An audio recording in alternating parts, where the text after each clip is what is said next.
Donc bonjour Samuel, Bonjour.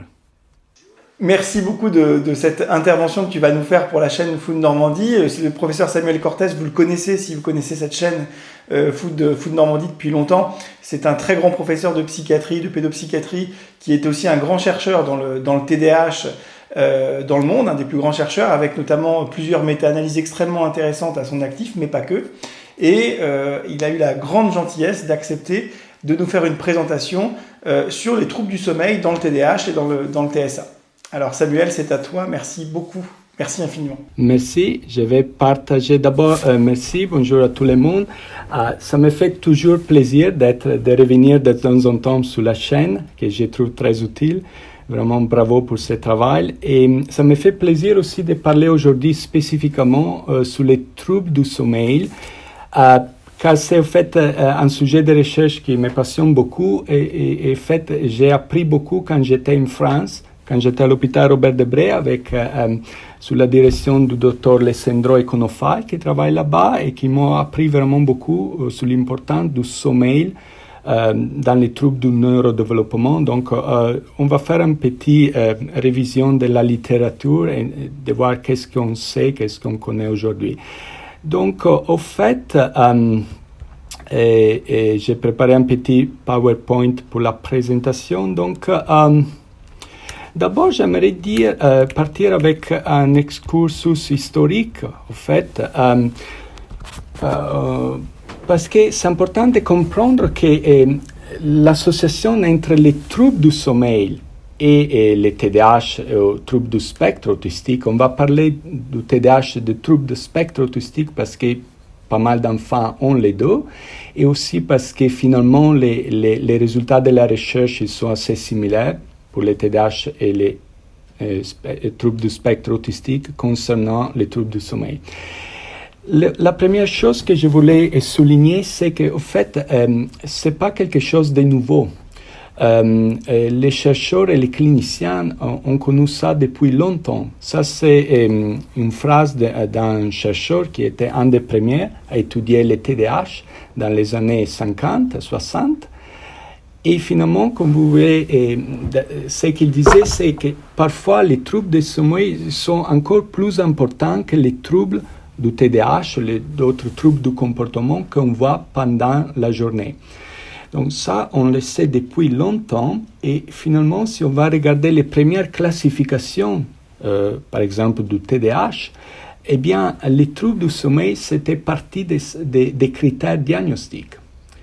Et après, ils ont été enlevés parce qu'on pensait que ce n'était pas trop spécifique pour le TDAH, mais j'ai toujours considéré ça pas une très bonne décision parce que on pourrait dire aussi les troubles du sommeil ne sont pas spécifiques de la dépression, mais ils sont dans les critères de la dépression.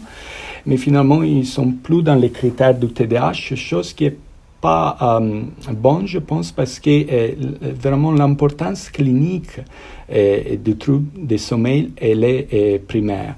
Au fait, pourquoi les troubles du sommeil et le sommeil en général sont importants quand on a des enfants et des adultes avec TDAH ou troubles du spectre autistique.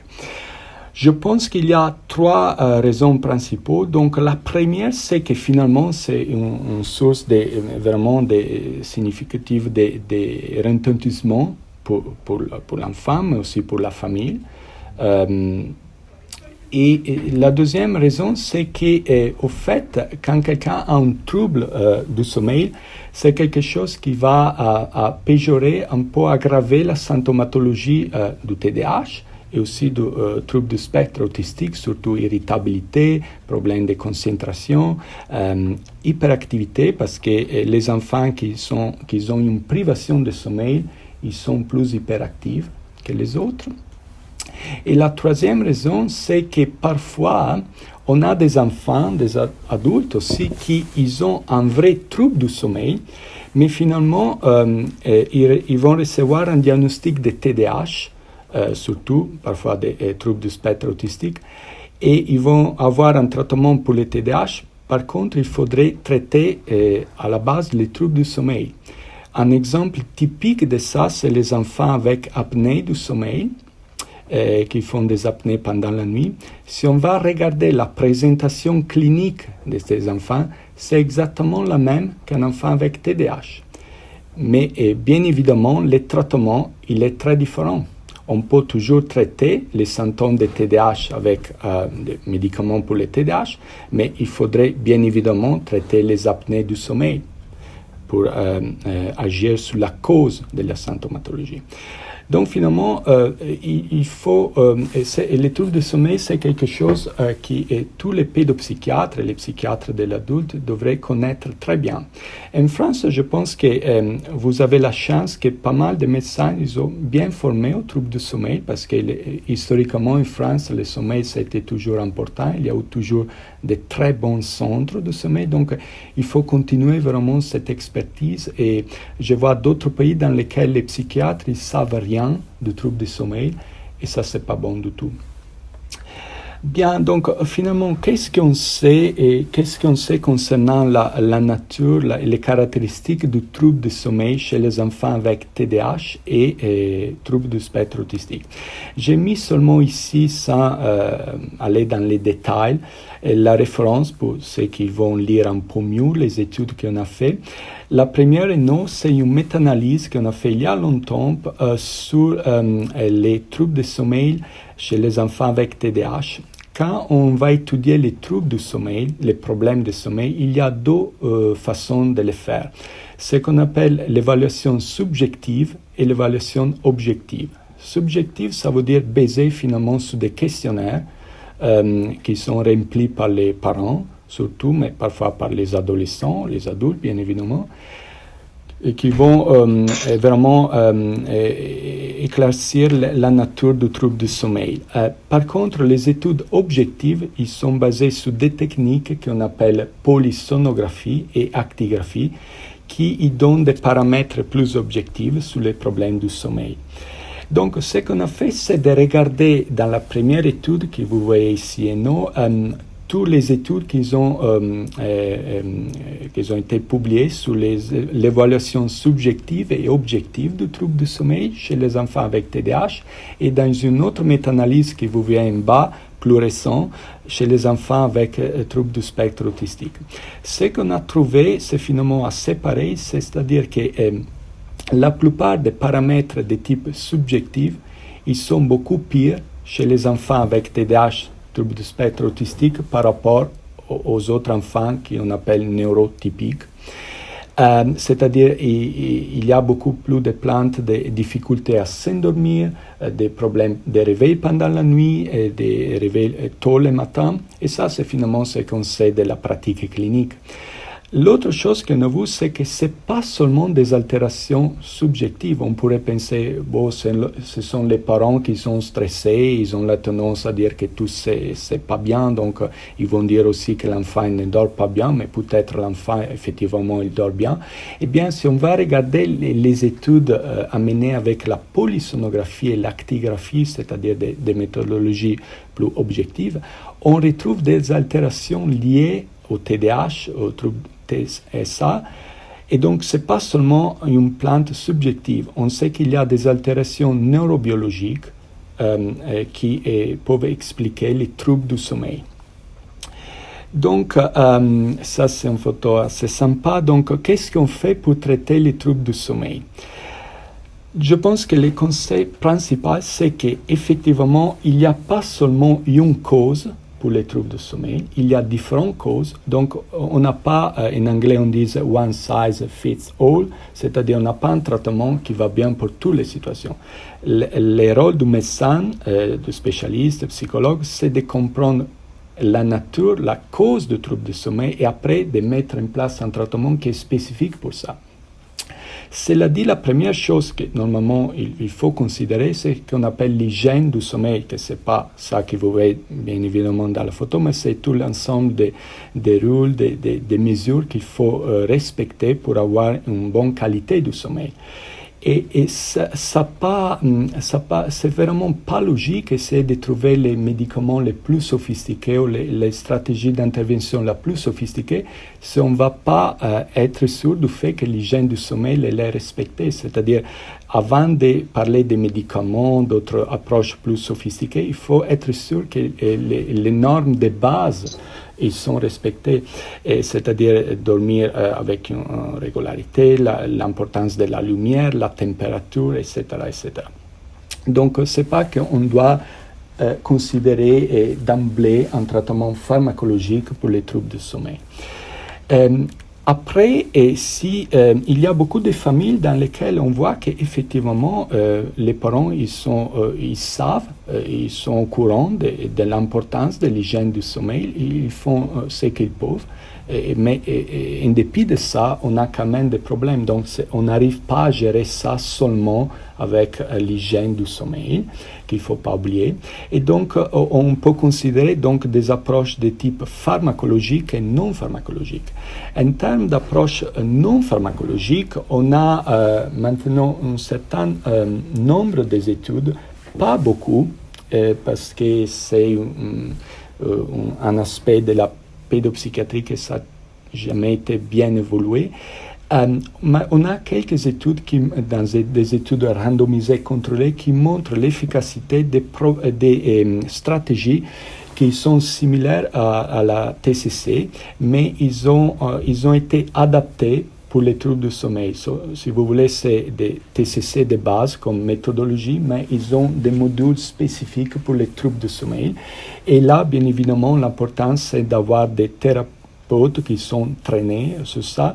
J'ai mis ici comme référence un programme du Canada qui est très bien, mais il y a aussi beaucoup maintenant des recherches dans un centre en Australie où ils font vraiment de bonnes...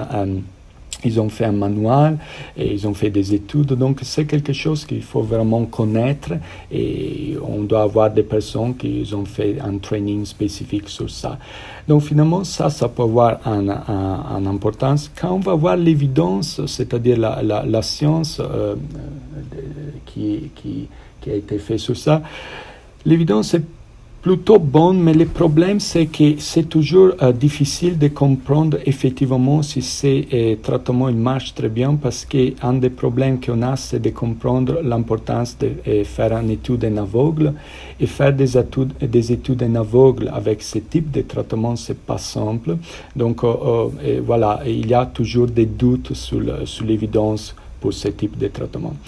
On a fait récemment une révision de la littérature sur toutes les études randomisées contrôlées, que vous savez, c'est les types d'études les plus importants pour comprendre l'efficacité d'un traitement.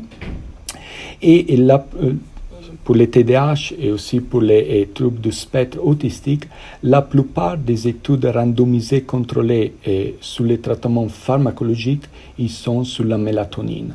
Vraiment, et ça c'est le 80-90% des études randomisées contrôlées, c'est sur la mélatonine. Donc bien évidemment, tout le monde l'utilise et tout le monde sait que la mélatonine elle est produite dans notre cerveau quand il n'y a pas la lumière. Et donc, vous voyez ici, quand il n'y a pas la lumière, la lumière va inhiber la production de mélatonine. Par contre, quand il fait noir au dehors, ça c'est comme un signal pour l'organisme pour dire il faut dormir. Et donc, c'est pour ça qu'on a une augmentation des niveaux de mélatonine. Et pourquoi on l'utilise chez les troubles du neurodéveloppement? En fait, on a pas mal d'études maintenant qui montrent vraiment qu'il y a une différence dans la façon dans laquelle la mélatonine elle est produite. Elle est aussi mise dans les systèmes par le cerveau chez les enfants avec TDAH et troubles du spectre autistique. Ça, c'est une étude, il y a plus de 15 ans, mais je l'ai trouvé très passionnant et je le cite toujours. Ça, c'est une étude dans laquelle ils ont mesuré les niveaux de mélatonine dans deux groupes de patients. En jaune, vous voyez les patients avec TDAH qui n'ont pas un délai d'endormissement. En anglais, c'est Sleep Onset Insomnia. Et en vert, les patients qui ont TDAH et un délai d'endormissement, plus d'une heure et demie. Donc, si finalement on va mesurer les niveaux de mélatonine, il y a un niveau qui correspond à 4 picogrammes millilitres, qui est le niveau vraiment qu'on appelle c'est un nom compliqué, ça importe, mais c'est les niveaux au-delà duquel la mélatonine elle va à solliciter l'organisme à s'endormir pratiquement.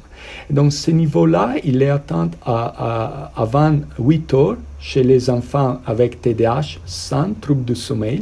Par contre, il y a un délai, presque 1 heure, chez les enfants avec trouble du sommeil. Donc finalement, on pense qu'un délai dans la sécrétion de la mélatonine peut être impliqué dans les difficultés d'endormissement.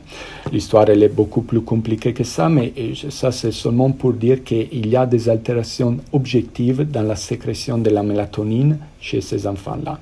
Ce n'est pas toujours la faute des parents, de l'environnement.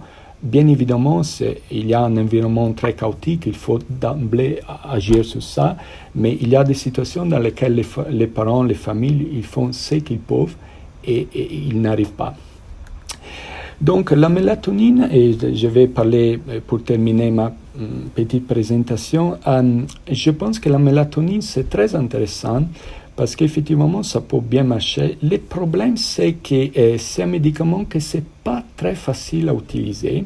Si vous demandez probablement à 5 médecins comment utiliser la mélatonine, vous aurez probablement 5 types différents de réponses.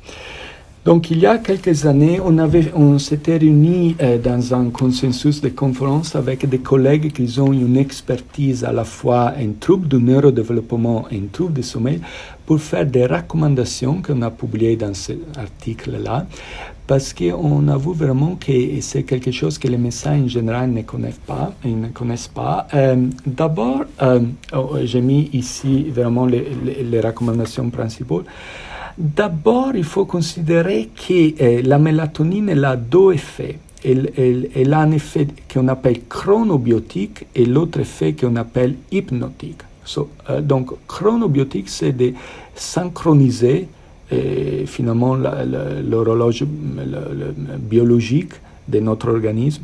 Et c'est pour ça qu'on l'utilise par exemple aussi pour le jet lag, et quand on a des horaires différents.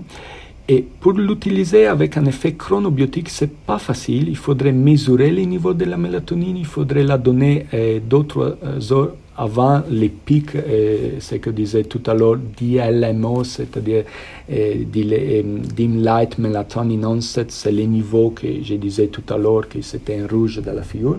Donc c'est pas facile de l'utiliser comme chronobiotique. Normalement, c'est les spécialistes du sommeil qui font ça. La plupart des cas, en pédopsychiatrie en général, on utilise la mélatonine comme un sleep inductor, on dit en anglais, un hypnotique finalement. Et pour ça, normalement, on dit de la prendre une demi-heure avant l'heure dans laquelle on voudrait s'endormir finalement. L'autre problème, c'est que, et on l'a mis ici, là j'ai mis tous les détails, mais je vais seulement dire les concepts principaux et ceux qui sont intéressés pour lire plus dans l'article. La chose principale aussi qu'on sait, c'est que parfois la mélatonine ne marche plus, c'est-à-dire les parents ils disent « Ah ouais, elle avait l'air de marcher très bien tout de suite, mais après elle ne marche plus ». La tendance normalement de la plupart des médecins dans ces cas-là, c'est d'augmenter la dose de mélatonine. Le problème, c'est qu'il y a des enfants qui les métabolisent d'une façon particulière pour lesquels les niveaux de mélatonine vont s'accumuler avec le temps.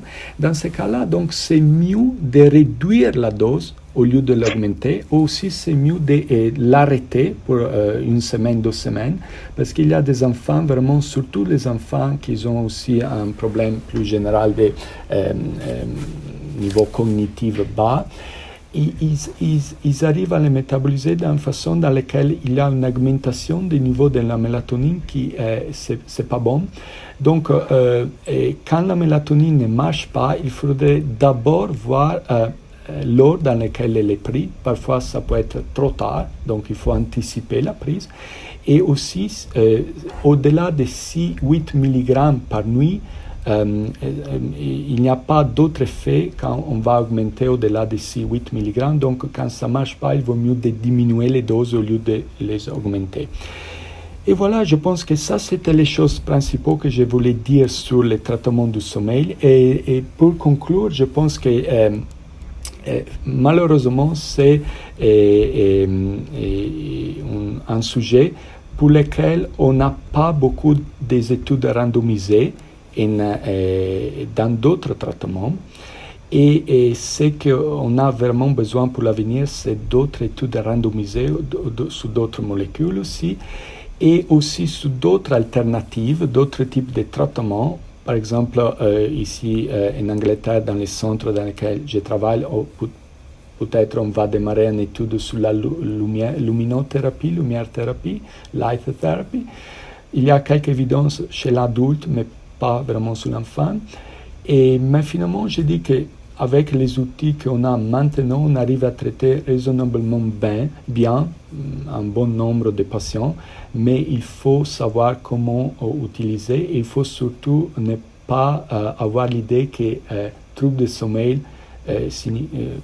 trouble de sommeil, automatiquement, je vais prescrire la mélatonine. Il y a tout un raisonnement pour comprendre qu'est-ce qu'il y a derrière les troubles de sommeil.